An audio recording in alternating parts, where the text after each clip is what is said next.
work together, and business people and political peoples to work together. What he really does is he try to get those peoples to love each other and working together. This will help us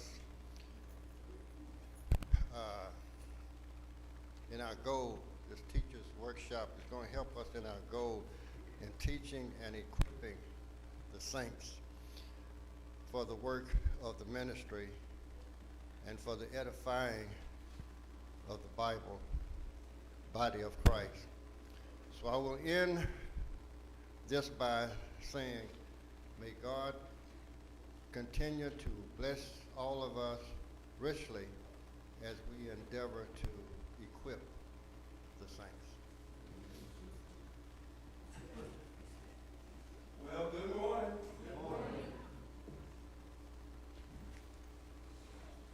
I was really worried last night. I said, why were you worried? Oh.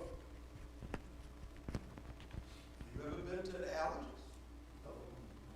When they put it on your back, I light it all up. Not only that, I'm not seasonal. So I have to take medication every day. I was so stopped up last night, I said, I don't know if I'm gonna be able to talk. But everything cleared up. See, I'm responsible for that. Because for the last 3 days, y'all know I ride a motorcycle. I've been riding all in the hill country and all that kind of stuff. And yeah, I wear a helmet, but I never put the visor down. That's a problem.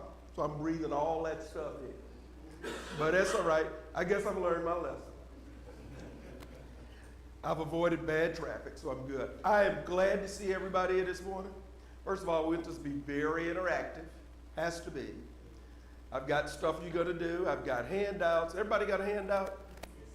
Everybody got a handout? So here's it. And then I've got some index cards that we're going to use as well. So we might be doing some small group stuff as well. But I want it to be very interactive, and we want to hear from everybody today. Now, a couple of things in terms of ground rules. All of you have either taught in our program here or want to teach in the program. So this is not about trying to tell people how to teach. This is about taking the skills you have and mesh them with the way you communicate. That makes sense? So it means every one of us has a unique style for teaching. So we're hoping today that what happens is we enhance this a little bit for all of us, all right? And that's what we want to try to do. Now, a couple of clarifications.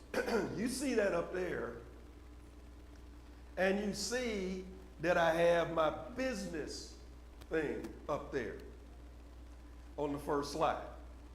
Now, I did that on purpose because one of the things that was just said by Brother Carpenter is even though I retired from the university 3 or 4 years ago, I still run a consulting business. And I wanted to kind of give you the full flavor for what I would be doing if I was facilitating a paying client. Y'all okay with that? Now, let me clarify this. I'm not getting paid to do this. Each one of us has a responsibility as Christians to do what our skills allow us to do to further the gospel of Christ. Hello, y'all with me? So this is what I do. I love doing this, so let's just do it. Is it okay with everybody? All right, now, here's what we want to do today. First of all, we've got to define what effective teaching is. All right? We got to define what effective teaching is. And I'm going to have Trinity help me today because Trinity, just hold on to those for just a minute. Because Trinity, I've been talking, I told Trinity, you know what, I'm going to kind of get you involved in what I do in business a little bit. You know what I mean? That'd be good for you. You know, in terms of enhancing her skills as she goes through her professionalization. So today she's going to be working with me a little bit, okay? Now, secondly, what are responsibilities related to effective teaching? Because we do have responsibilities. So let's talk about that. And this is why we're going to do a lot of talking as it relates to this. Then I want to talk a little bit about what's effective teaching strategies. So effective teaching skills is one thing, but effective teaching strategies is quite another. And so I think we need to separate the two and talk about what they are. And then I want to talk a little bit about lesson plans. And I've got two examples of one example of lesson plan to give you. And everything you see today, if you want this full presentation, I'll be glad to give it to you. Just give me your email address and I'll do it. But lesson planning, I've got several lesson plans you might want to play with just to organize how you're going to present. And I'll just say this now because I may not get a chance to say it later. Especially for Sunday morning Bible class, I think you need to have some kind of lesson plan each time to prepare to do what you're going to do. Here's why. You only have 45 minutes. Now, in reality, you probably only have about 35 minutes. And when my quarter comes up, I'm going to lock that door over there so they don't ring the bell on me. You know what I mean? You know, you get started, boom, it's all right. I said, whoa, I'm not even halfway finished, and I got to shut it down. Now, but what I am saying to you is what we need to do is we need to do a little bit of lesson planning if we don't do it already. Now, I'm sure most of us do that, but I think we need some kind of outline to kind of follow sometimes, to put our thoughts together. And that's for you, the lesson plan's for you. And then the other thing I'd like to do is this. I don't want to call this a SWOT analysis, because it's not. And a SWOT analysis would be looking at our strengths, our weaknesses, our opportunities, and our threats. But I think at the end, before we wrap up, we need to have a little bit of discussion about how do we continue to improve our educational program here at Laurel Street. This sound like a plan to everybody? Okay. Now,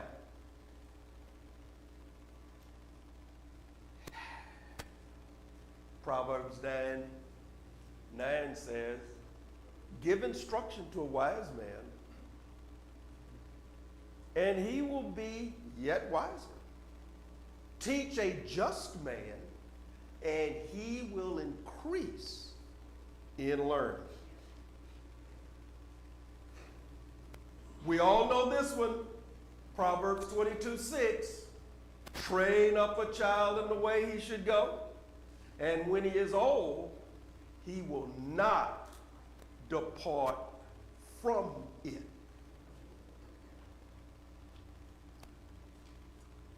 Luke 6:40.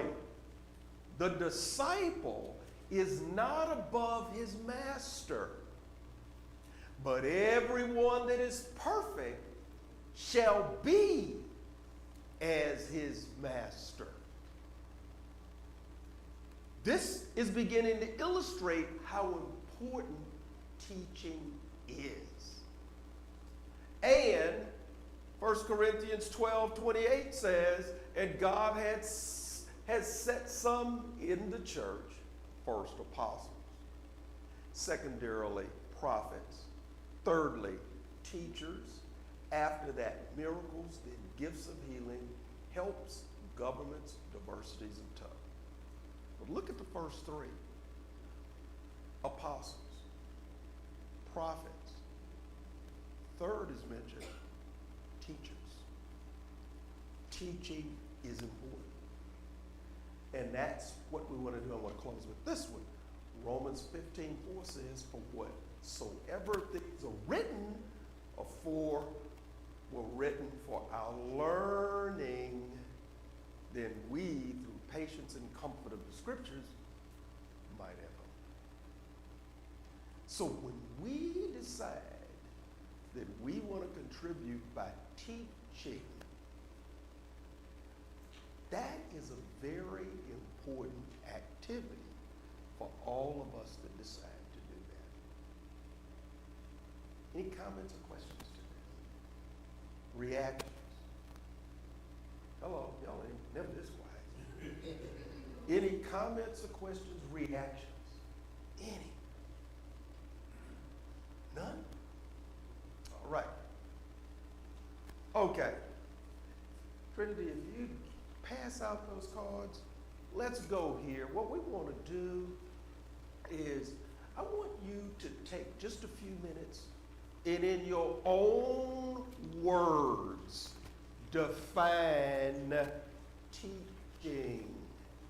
In your own words define, effective teaching. In your own words define effective teaching.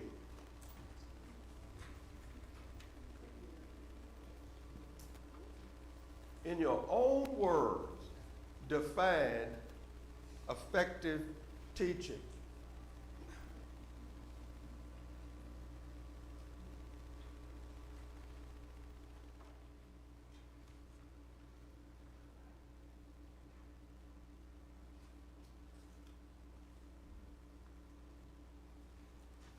In your own word. Anybody need a pen?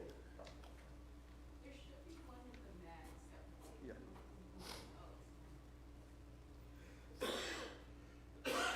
Effective teaching. Don't write a novel now, but effective teaching in your own words. Don't go to your phone. Effective teaching.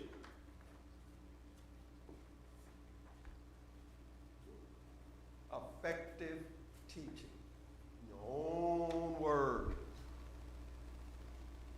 Effective teaching.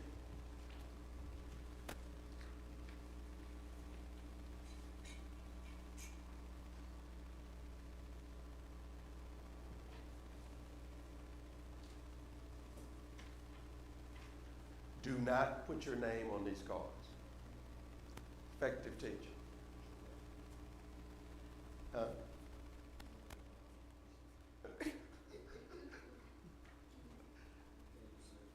And the other thing I'm going to do is we do this today, I'm going to put together a summary of everything we've done. That's one of the reasons I want the cards back, but I do not want your name on the cards. Take just a minute or two to wrap up, and we want to really, really kind of talk about this thing with respect to effective teaching.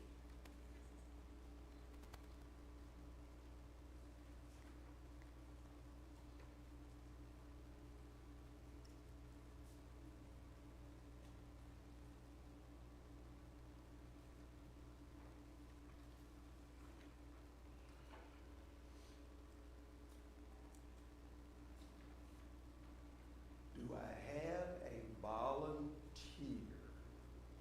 to start us off? Ron? Yeah, just read it out. All right, I put the ability to communicate information that allows the learner to understand and apply what they have learned in the correct way, with the teacher realizing different learning styles. What was that first part after you said before communication? Communicating information Uh-huh. that allows the learner to understand and apply what they have learned. Okay. Correct? All righty. Okay. What else? Who else? Yes. Clarity, clear your teaching would be clear. Okay. Kind of understanding. Okay. So we're talking about clarity, right? Okay. Last one, know your audience. Okay. Got to know the audience.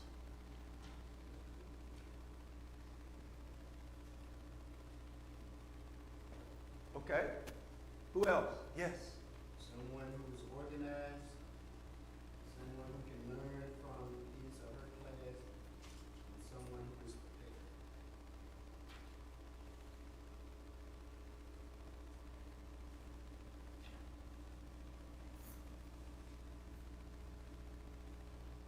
Okay. Very good. Who else? Yes.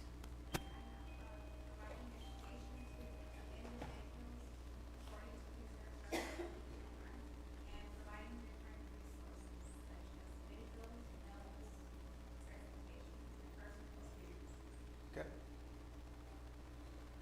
And what was that first part about the audience again? What'd you say? According to her ability to learn. Okay, good. All right. Who else wants to share? Yes. Lesson plan. Material.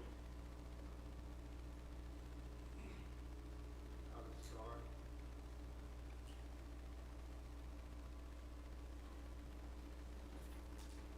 Okay. Well, so anybody? Yes. I'll be right to you. Yeah. Instruction that will help increase knowledge and understanding of various areas of learning and self-awareness. I like that.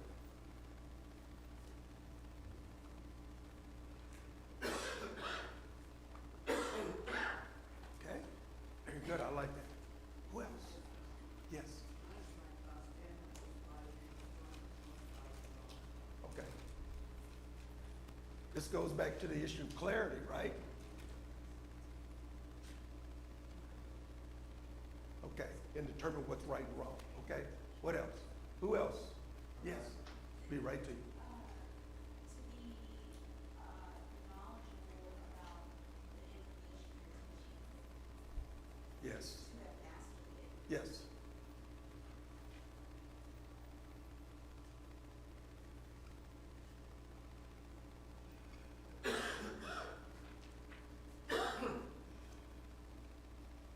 This one is so important. Can you imagine trying to teach something you have no idea what you're teaching about? I don't care how good you are. You don't know. If you have no idea about the subject matter, you shouldn't even be fooling with it, right? You were going to say. Practical application.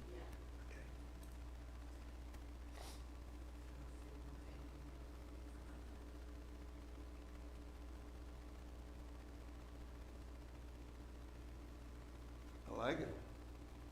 Anything else? Yes. You have to engage the student in the learning process.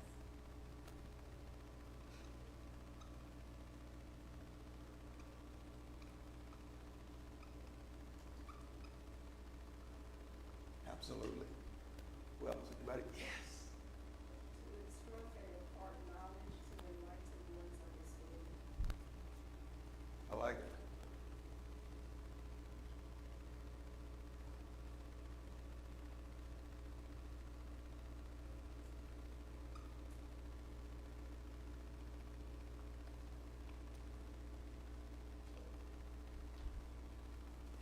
You want to put a fifth one down? Yeah. What you got? Yes. Gathering information, making sure that teaching and understanding makes sense. Well, yeah, absolutely. It's a start. Oh, no, that's good.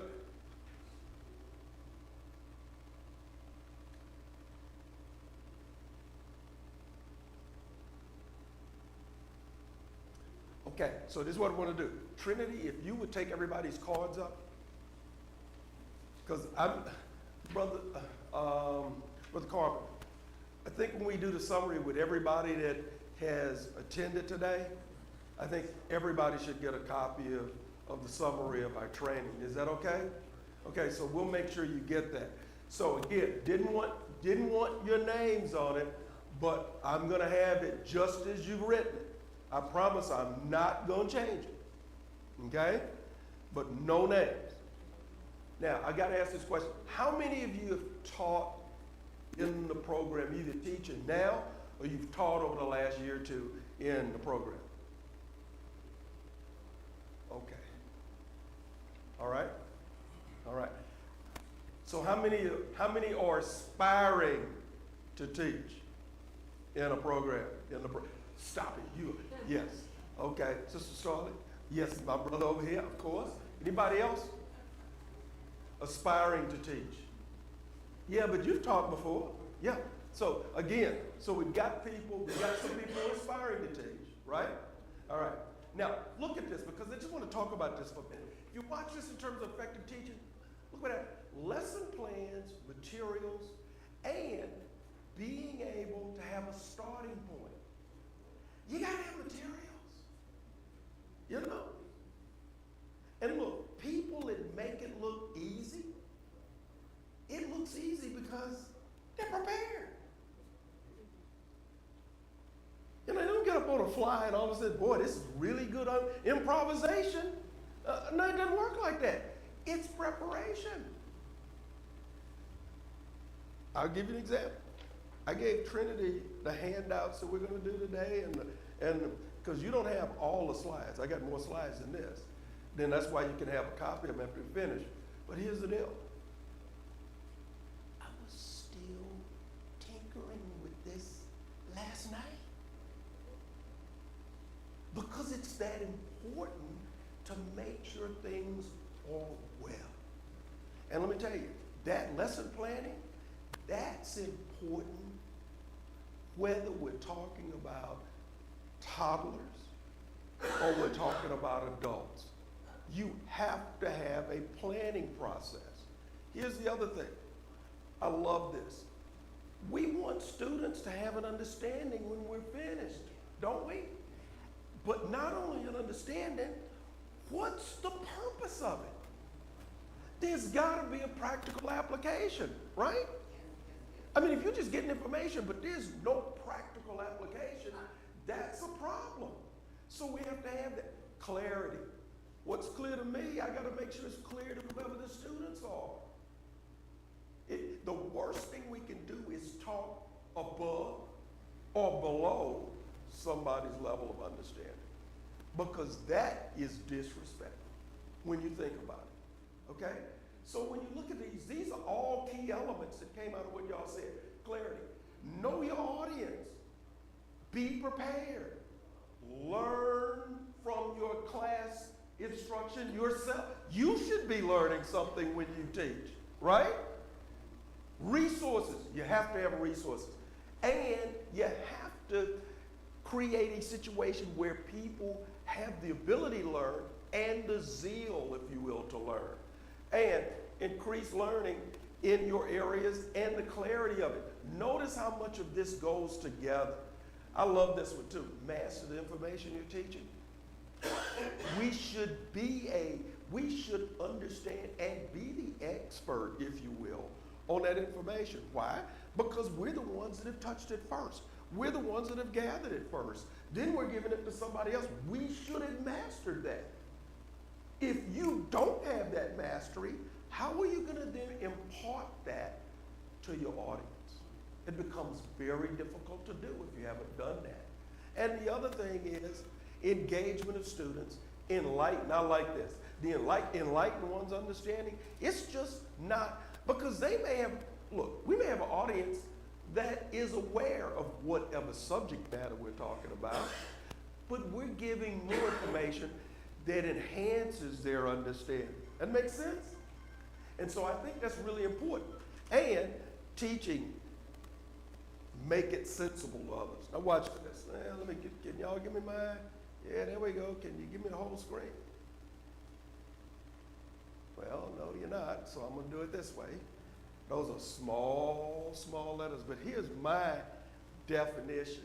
And here we go. Effective teaching is the knowledge, the strategies, the processes, and the behaviors which lead to good student outcomes. Yeah, y'all can take pictures of that if you want to. That's not a problem. So why didn't you give it to us at first? This is why I didn't give it to you at first. If I ask you to do the definition, then I got to come back here to Brother Starlin and already told me. Now look, if I'm going to ask y'all to do the definition, first give us the definition and give it to us clear, and then I can go ahead and give you the answer you want, right? That's it, right? I wanted us to do a little work first in terms of our own languaging of this, and then look, almost every one of the definitions you came up with encapsulates some of that, doesn't it? It really does.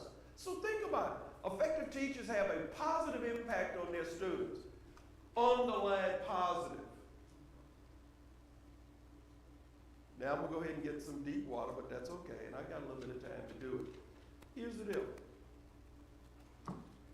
Teaching can be a double-edged sword, can it not? We We can have positive teachers, or we can have negative teachers. Can we? See, one of the things in our responsibility is, don't we have to really be cognizant that if we're dealing with the gospel, we ought to make sure we're not doing something that perverts the gospel. Right? So for us, it becomes very important. We have to be positive teachers. Here's the other thing. These good outcomes are often those that can be measured. Maybe not by tests. But let's think about our own students, no matter what level we're talking about. Shouldn't at the end of a quarter, shouldn't we have a better idea or some idea of how far our students have come in terms of what they've experienced with us? Sure. So we ought to be able to measure outcomes. And don't get me wrong, I'm not saying we ought to test our students. But I think we ought to be able to gauge by our interaction and what's going on in class how far the students have come. Right? Now I'm going to say this because I may not have a chance to say it later on. Think about this. As teachers, I'm just going to say this, a little tidbit. I would always have a little bit of something to hand out to students each time we meet. That makes sense? Brother George and I'm not picking on you, but you know, Brother George and Brother Williams and Lindsay and I in the adult class, we always give stuff out. Whether it's the questions, whether it's additional handouts. I use this almost exclusively, y'all, but I mean, that's just me. But my point then becomes, there should be a takeaway every time we deal with students. If we're dealing with younger students, there should be something that we give them.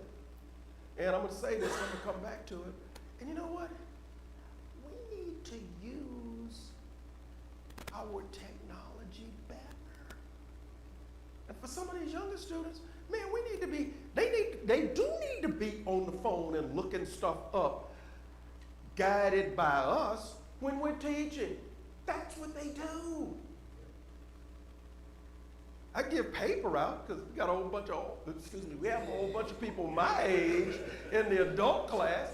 So I give paper out sometimes, but I also use this a lot. And so, but again, they have to have a takeaway. That's how we know we can measure the outcomes, right? So when we think about it, any other comments about effective teaching before we leave this? Effective teaching. Okay, now, Trinity, if you help me out on this. Yeah, I have lots of index cards. So, now this is what I want you to do. On this index card, I want you either through your experience teaching in the Laurel Street Bible class program, or your plans to teach, I want you to rate yourself in terms of being an effective teacher. Based upon what, yeah. I'm sorry, I actually did have some more comments. Okay, yeah. I think from the perspective of teaching something that's biblical, it's important not to get up there and just express your bias and opinions. Exactly. And you should stick to book, chapter, and verse. Yes. Scripture Yes. as important evidence to your point. Yes.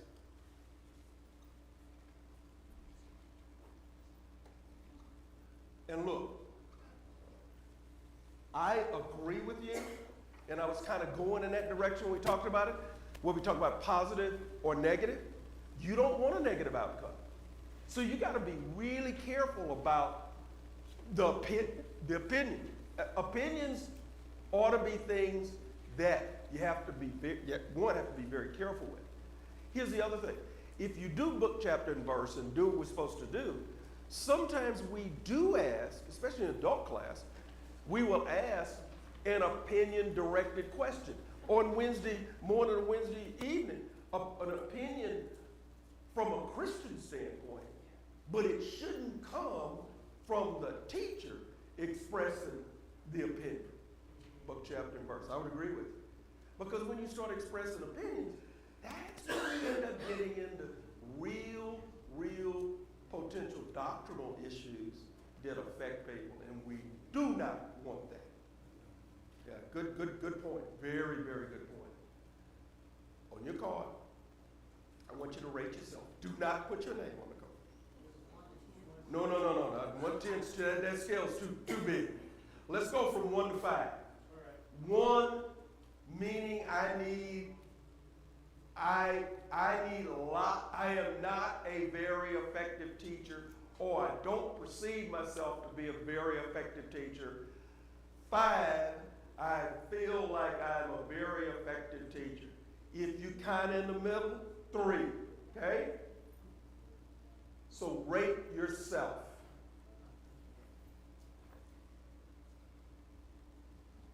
And you might, on that rating, you might just put a bullet or 2 of why. All right? Now this is what we're going to do. We're going to take the cards up, and when we take this break, I'm going to arrange them. And then we'll kind of see where we are. Be honest on the evaluation. And I'm going to do it with you.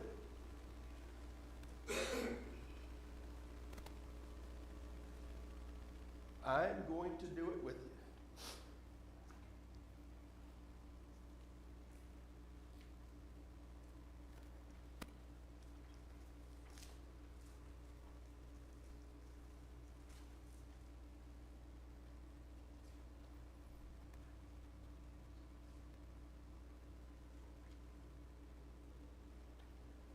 And it's 1, 2, 3, 4, or 5. No 5, no 4.5, no 3.5. Let's not get in the weeds on that. Just give me a whole number here.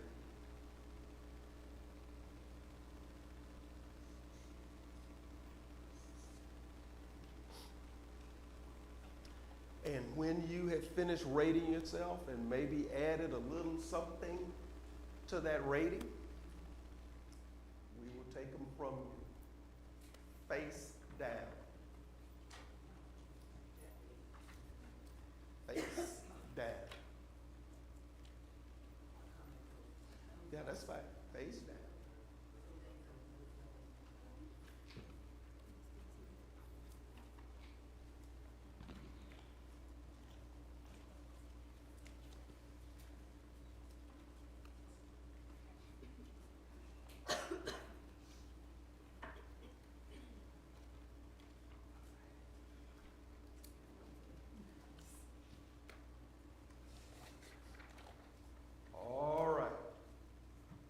Comments on effective teaching before we move on?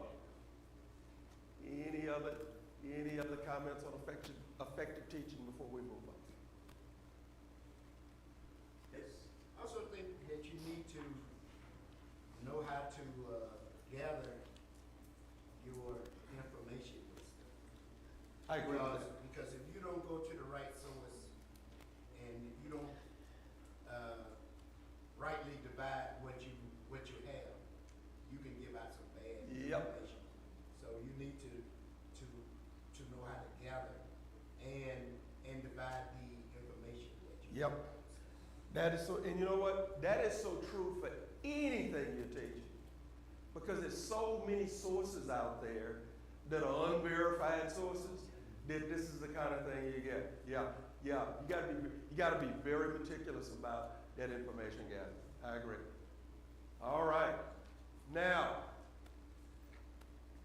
effective teaching outcomes. Think about this. We want to create learning environments where students are active participants as individuals and as members of collaborative groups. Would y'all agree with that? That's really important. Boy, there's nothing worse than to have to be a talking head for 45 minutes. You know what I mean? I mean, that's tough. And nobody's responding. You know, or they just looking at you and you saying, boy, am I making, and, is this working? You know? Here it is. Motivates students and nurtures their desires to learn. Did we cover that when we defined effective teaching? We did, didn't we? We did. So, a supportive environment. We've kind of talked about that. You have to have the right environment. You ever been in an environment that's not conducive to learning? Either too hot, too cold, bad lighting, smells bad. I mean, think about that. All those things have an impact, or could.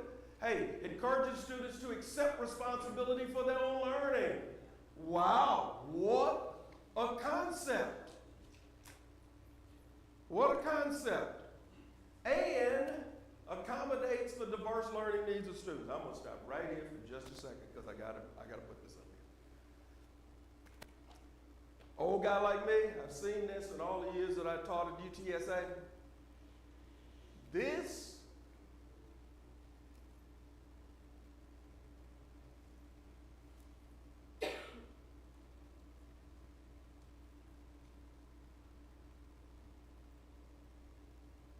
is the biggest missing link in American society today.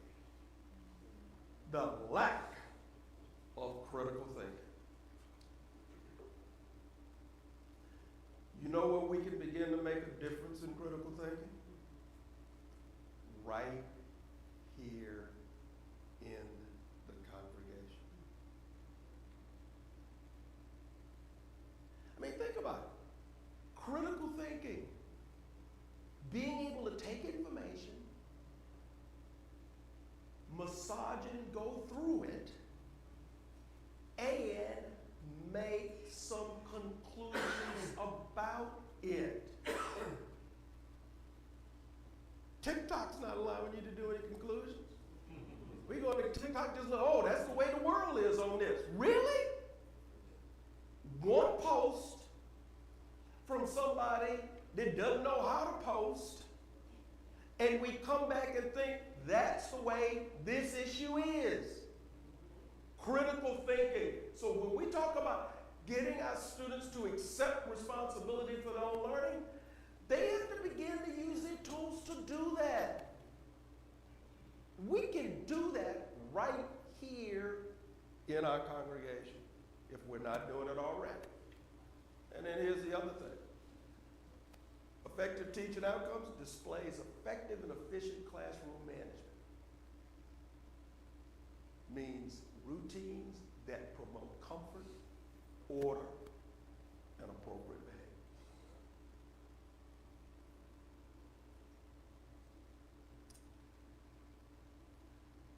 behavior. And effective teaching allows, it allocates time for students to engage in hands-on experiences.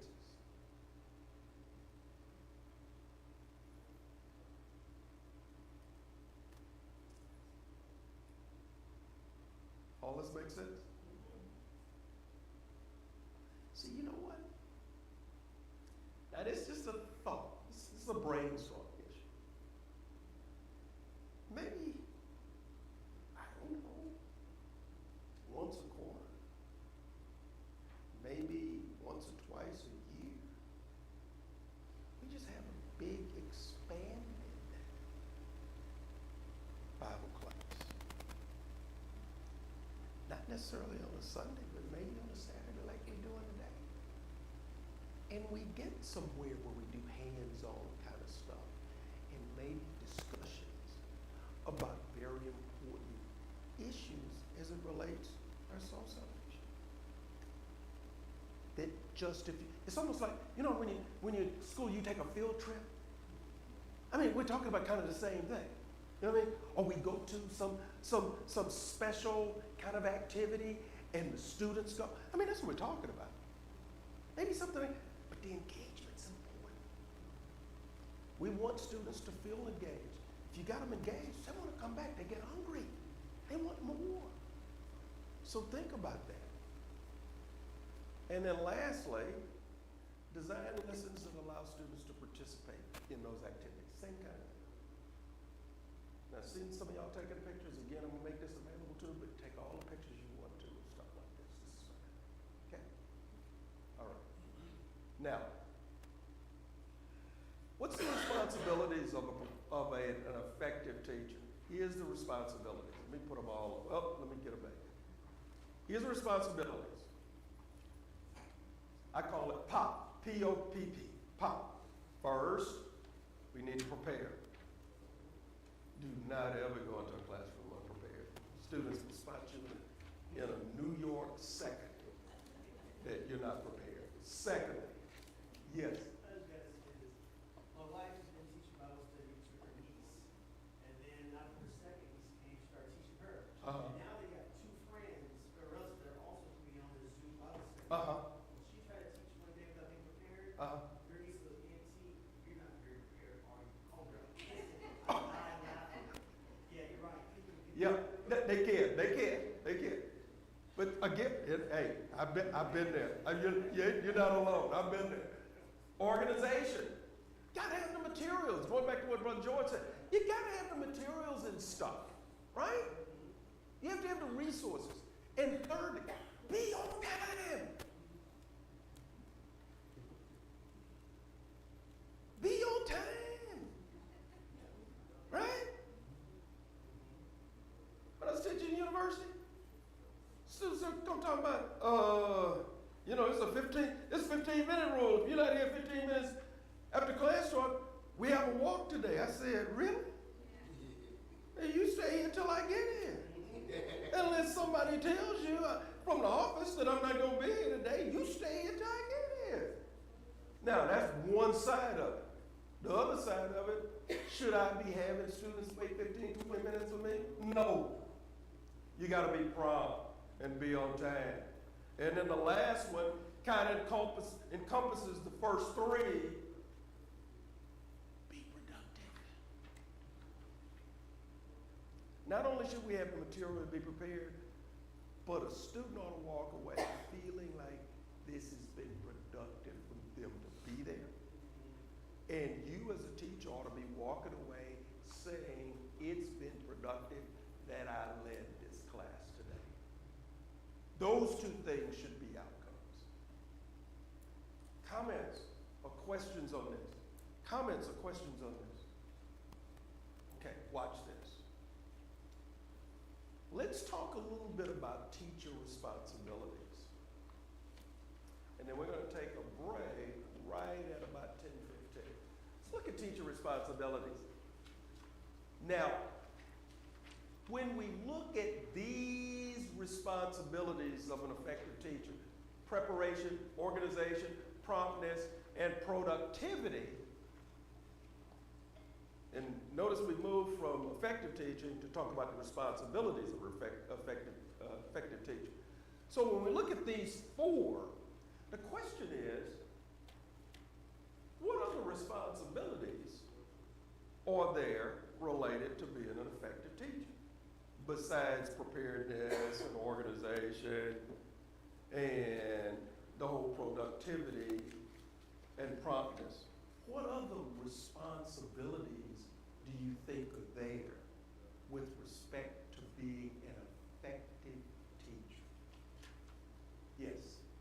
You got to be prepared for the unexpected, because there are always going to be some student that always going to throw a question at you that if you haven't studied the complete lesson, that you might be caught unaware and stuff. Okay.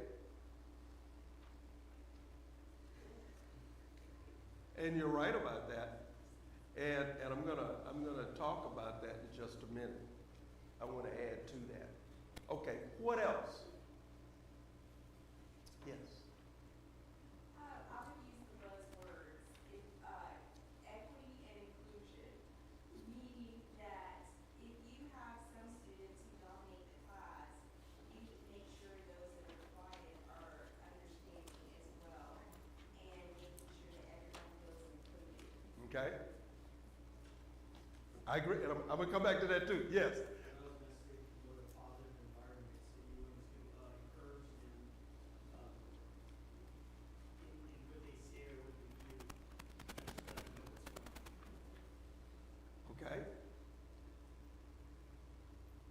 Anybody else? I know I have my back to you, but I want to keep these. These are good comments. Prepare for the unexpected. Equity and inclusion. When we talk about students, promote a positive environment. Yes. Oh, I'm sorry. Trinity. I was just gonna say, building the relationship between your students.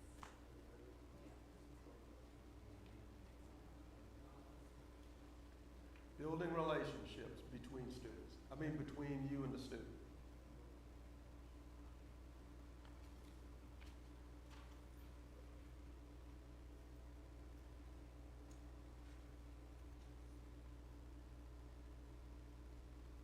That's a good one too. Yes, sir. I'm coming to you. Enthusiasm. You're talking about teacher enthusiasm, right?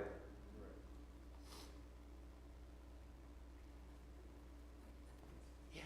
And, being a good example, you can't be up there cussing or have that reputation, stirring up, mess, and yet try to teach on biblical principles. Yep. No, that doesn't work. Yeah, that doesn't work. Yeah. But that doesn't work. And if you think you can hide it, yeah, go ahead. You're going to get caught at some point. It's just, it's just the way it is. Yep, no, you're right. So, other than the pop, we add these in terms of prepare for the unexpected, equity and inclusion, promote a positive environment, build relationships not only between the students, but between you, the teacher, and the students. Have enthusiasm, because enthusiasm breeds enthusiasm, and be a good example. So you've got to walk the walk and quote unquote talk the talk, right? Yes. I'm having trouble finding the word that I want to say, but when you have, an audience that has different levels of literacy or, there's a language barrier, Mhm. you want to make sure you provide the education material in both English and Spanish. Yeah.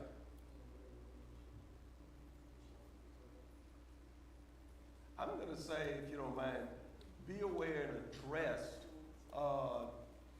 different levels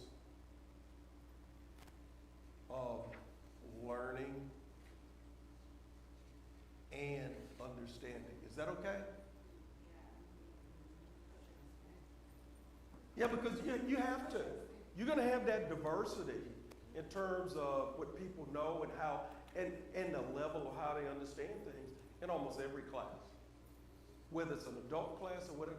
And you've got to make sure that you provide the kinds of materials and the kind of learning experience that can meet all of those. You're going to have to do some adjusting. You have to. Okay? Anything else in terms of other responsibilities of being an effective teacher?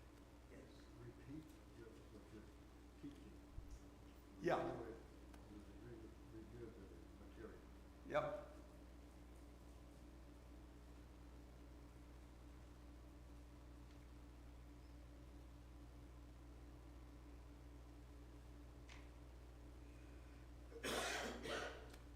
I can just tell from the stuff we're talking about right now, boy, couldn't we put together kind of some good tips of responsibilities to help all of us that are going to be teaching to be effective teachers.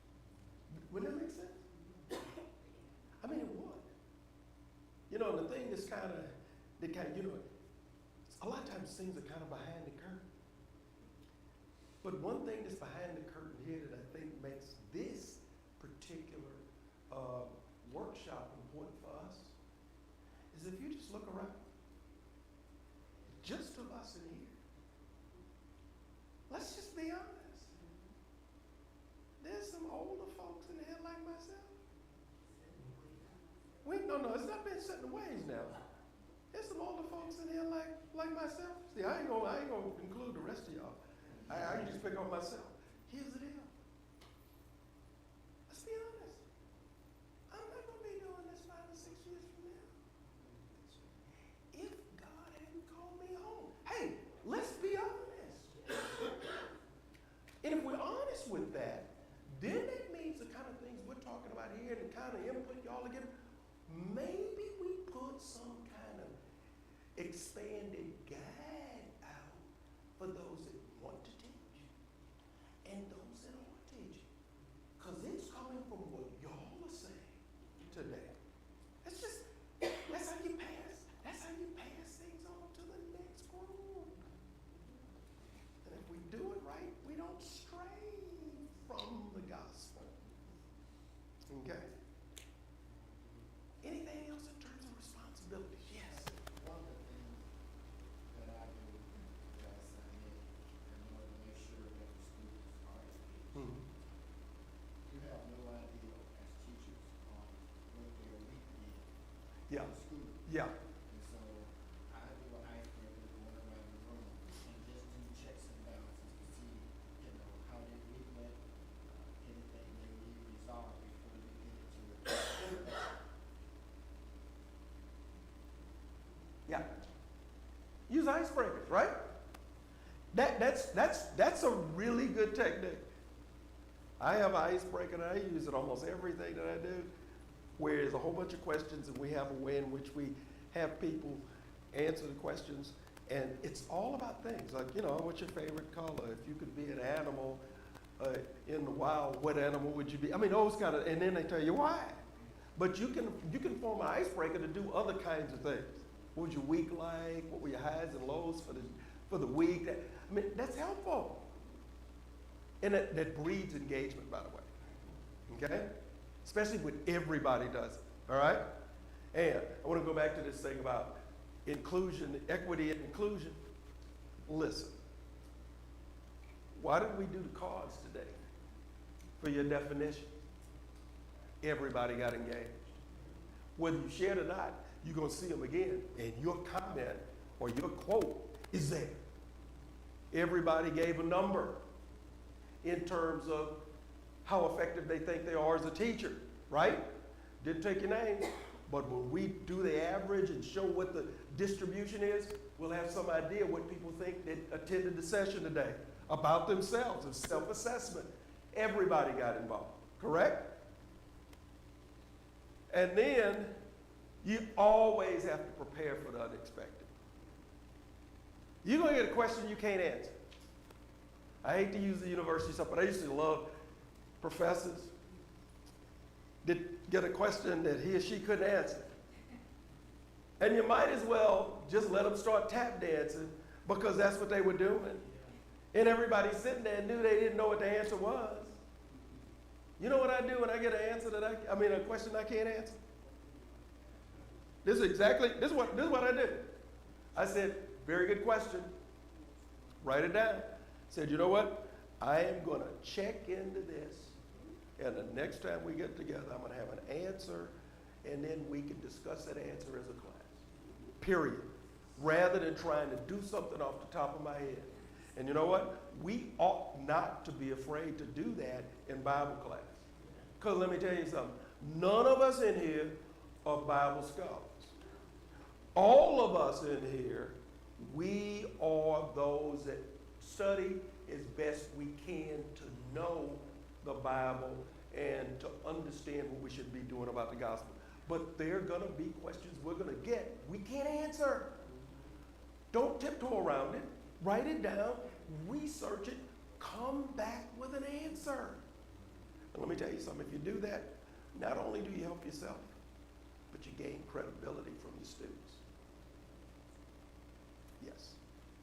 The reason I brought that question up is because I seen it happen.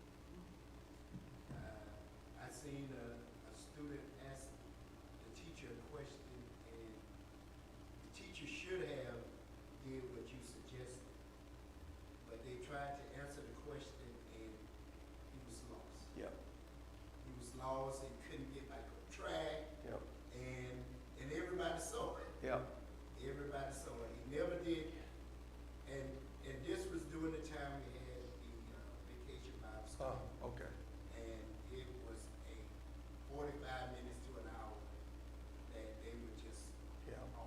See, and that really that derails everything.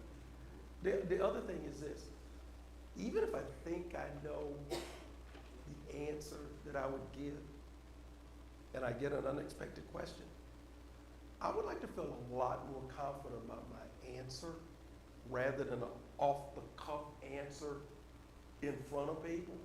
I would rather come back. Now, see, this is the worst. If you're gonna tell people you're gonna come back with a response, you'd better do that. And it better be the next time you meet, not a month or two later. I mean, the next time you meet, because it shows the importance of that question. Yes. Besides being prepared, you need to be able to monitor and adjust. Absolutely.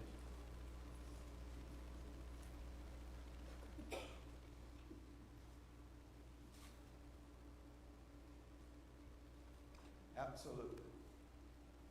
Oh, these are great. Yes. I think some of these kind of fall underneath this umbrella. Mm-hmm. And that umbrella term can be inspirational.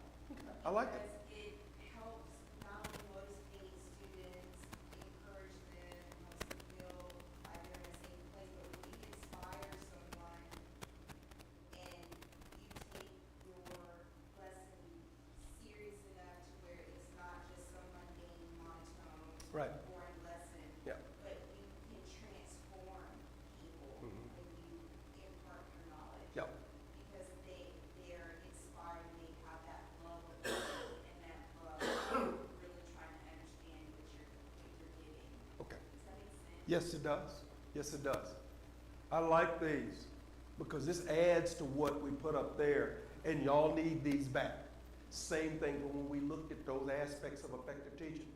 We need to give all of y'all this back. And again, we probably need to do something. We'll talk about it then about what some of the takeaways and what our next steps might be relative to this. Okay. 15-minute break time, y'all. And I'm on time. How about that? I'm on time.